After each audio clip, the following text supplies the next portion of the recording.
Introducing the new Italjet Dragster 700 Twin. To celebrate the launch of this exceptional bike, Italjet is first releasing a special edition variant. Adorned with a bespoke black and gold paint scheme, the Dragster 700 Twin is complete with limited edition graphics.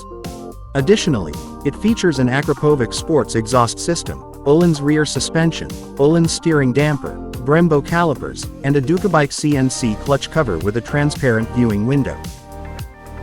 The new Dragster 700 Twin is powered by a 692cc liquid-cooled twin-cylinder DOHC 8-valve engine supplied by Benelli, and produces 68 horsepower at 8,500 RPM, along with 70 Nm of torque. It makes a top speed of 190 km per hour. Fuel consumption is pegged at 65 miles per gallon or around 28 km per liter.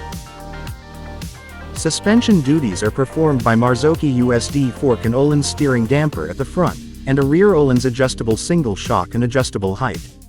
Stopping power are provided by an ABS system with twin 270mm discs at the front and a single 230 disc at the rear, and 15-inch wheels at both ends.